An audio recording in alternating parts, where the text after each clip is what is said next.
자, 한동훈 장관의 활용법에 대해서 이렇게 저렇게 많은 관측들이 나오고 있는 가운데 국민의힘의 윤상현 의원은 한동훈 장관이요. 무조건 이 사람을 잡으러 나가야 합니다. 이렇게 강조했습니다. 들어보시죠. 윤석열 정부 심판론이라는 그 프레임의 대전환을 위해서는 한동훈 장관이 이재명 심판론으로 대전환시켜야 된다. 이야. 검사 출신 장관, 네. 그리고 범죄 피의자, 혐의자하고의 싸움이죠. 차기 권력으로의 싸움으로도 소화가 될 수가 있습니다. 미래 권력 간의 번곤일척의 싸움이 된다. 예.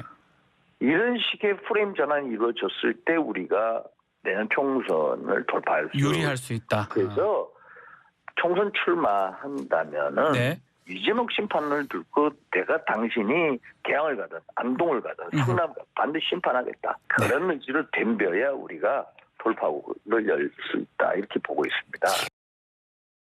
그러니까 윤상현 의원의 주장은 이재명 민주당 대표 잡으러 나가야 됩니다. 뭐 이런 겁니다. 이재명 대표가 지금의 지역구 인천 계양을에 출마하면 한동훈 장관은 계양을로 가고, 만약에 이재명 대표가 성남에 출마하면 한동훈 장관은 성남으로 가고, 이재명 민주당 대표의 고향 경북 안동에 이재명 대표가 출마하면 한동훈 장관은 그곳으로 가고, 이렇게 뭔가 한동훈 활용법에 대한 윤상현 의원의 관측이 나왔는데, 신지호 의원님 좀 동의가 되십니까? 어떻게 보시는지요? 그런데 네. 지금 원희룡 장관이 개항을 출마 가능성을 강력하게 암시하지 않았습니까? 예. 그런데 또 저기서 원희룡 장관이 나가겠다는데 그럼 원희룡도 이재명 잡으러 가고 한동훈도 이재명 잡으러 가고 아이고. 그럴 수는 없잖아요. 네. 그래서 저희에게는 약간 좀 현실성이 떨어지는 얘기 같습니다. 그러니까 네. 취지나 그런 거는 무슨 얘기인지는 알겠어요. 취지는 근데 알겠다. 이제 이재명의 대항마가 누구로 될 것인가, 이미 원희룡 장관이 어느 정도 의사표시를 했기 때문에 저는 그렇게 가는 게 맞다라고 보고, 이재명 대표의 경우에는 둘 중에 하나 아니겠습니까? 둘 중에 하나라면요? 본인의 지역구인 계양을을 계양. 고수를 하던가 예. 아니면 비례대표로 비례. 돌던가 둘 중에 하나인데, 예. 여하튼 지금 원희룡 장관이 아직 현직 장관이잖아요. 그렇죠. 현직 장관인 상태에서 계양을 출마 선언을 할 수는 없는 노릇 아닙니까? 예. 그렇죠. 예. 그러니까 이제 후임자가 정해지고 맞아요. 인사청문회 통과해서 이제 맞아요. 대통령이 정식 예. 임명하고 원희룡 장관자 앞에 전자가 붙는다면 바로 저는 이제 개항을 출마 선언을 하지 않을까, 예. 이렇게 보여집니다. 네, 서정국 변호사님. 옛날 말에 이제 할개우도, 네. 개가 닭개자거든요. 닭을 잡는데 소 잡는 칼을 쓰느냐? 저는 한동훈 장관은 이게 소를 잡는 칼이거든요. 예. 근데 경기 오산, 마포, 을, 조국, 송영길 이런 닭 잡는데 한동훈 장관처럼 이게 거물을 쓸 필요는 없다. 급이 안 맞는다? 급이 안 맞죠. 아이고. 저는 한동훈 장관은요. 예. 누굴 잡느냐? 누굴 잡아야 돼요? 민주당 전체를 잡아야 돼요. 민주당 전체를 잡아야 된다? 예, 왜냐하면 이게 전쟁과 전투가 있어요. 한 전투에서 이긴다고 이기는 게 아니고 전체 전쟁을 이기게 된다.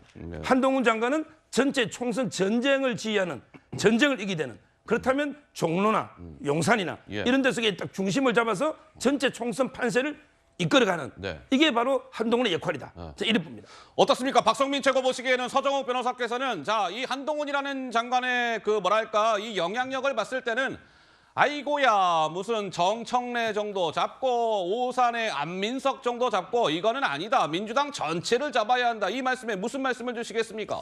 저는 어딜 예. 나오든 상관없다 이렇게 생각을 하고 상관없다. 있어요. 한동훈 예. 장관이 어딜 나오든 예. 민주당 후보로서 충분히 맞서볼 만하다라고 생각을 하고, 지금까지는 사실 우리가 법무부 장관 한동훈으로서의 모습을 보고 있지만 막상 총선에 출마를 하고 국회의원이 되고자 하는 정치인으로서 본인이 어떤 비전을 가지고 있고 어떤 정치를 하고 싶은지에 대한 대답은 예. 저는 아직 못 들었다고 생각합니다. 들었다. 그런 면에서 지난번에도 제가 이 자리에 나와서 말씀드렸던 것이 예. 혹독한 검증의 시간이 시작될 혹독한 것이고 검증. 예. 그걸 한동훈 장관이 과연 잘 넘길 수 있겠느냐, 그것도 역시 1차적인 과제고요. 예. 또 한편으로는 여전히 국민의힘 안에서 비례대표설이 나오고 있는 이유가 뭘까를 저는 좀 고민을 해봤어요. 근데 결국에 누구와 붙여서 과거에 마치 황교안 전 총리 꼴처럼 만들지 말고 예. 결국에는 한동훈이라는 카드를 계속해서 살리고 싶다면 최대한 안전지대에 두고 싶은 전략가들도 있을 겁니다. 예, 예. 왜냐하면 누구랑 붙였을 때 만약 그 지역이 뭐 민주당 강세 지역이라고 한다면 한동훈 장관의 인물론이나 개인기로만은 또 승부 보기가 어려울 수 있잖아요. 예, 예. 그런 면에서 지난번에도 황교안 전 대표도 이낙연 전 총리 잡으러 갔다가